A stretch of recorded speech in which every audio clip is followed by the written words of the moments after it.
আমার এক কাহিনী মনে উঠছে। আমি এক পাইলটকে চিনি, তো আমি কথায় কথায় ওকে জিজ্ঞেস করছিলাম যে তুমি পাইলট, এত বড় শিক্ষিত, তুমি ডাবল টাকার চালাও, বড় বড় ফ্লাইট চালাও, দূর দূর যাও, তুমি এরকম হলে কি করে?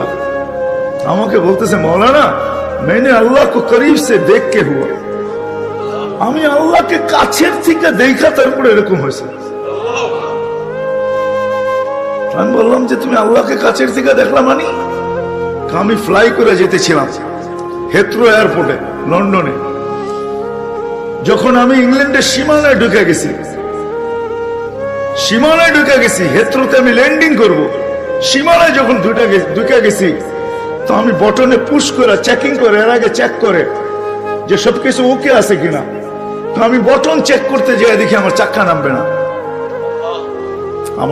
নামবে না, কিন্তু আমার কাছে ফুয়েলও নেই যে আমি ফেরত যাব, কারণ আমি 9 ঘন্টা ফ্লাই করে আসছি, 18 ঘন্টার ফুয়েল আমার কাছে নাই।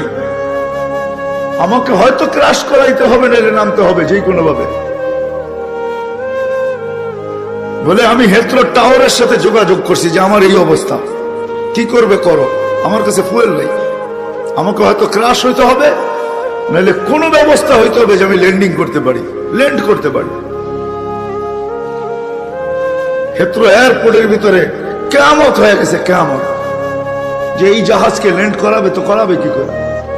তারপরও একটা সিস্টেম থাকে, ঠিক না? কিন্তু বলে ওই সময় যখন আমি ল্যান্ড করতেছি প্রসেসিং এর মাধ্যমে, তখন আমার হঠাৎ মনে উঠছে আমি তো মুসলমান। তখন আমার মনে উঠছে আমার আল্লাহ না সব পড়ে। বলে আমি চিৎকার দিছি ককপিটের ভিতরে, আমার আল্লাহ সব পারে বলে বটনে চাপ দিছি, গড়গড়ায় আমার চাক্কা নেমে গেছে। আমি স্বাভাবিকভাবে ল্যান্ডিং করছি। এর আগের কিয়ামতের চেয়ে বড় কিয়ামত হয়ে গেছে, পুরা এয়ারপোর্ট ছুটে আসছে।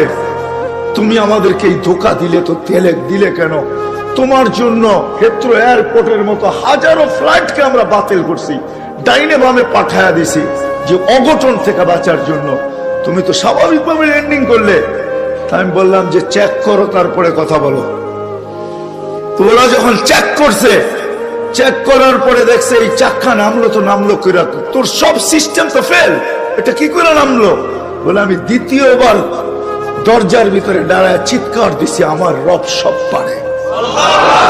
তখন আমি এয়ারলাইন্সের মালিককে, এয়ারলাইন্স চাবি বুঝাইয়া দিছি, লও তোমাদের চাবি, 4 মাস পরে চাবি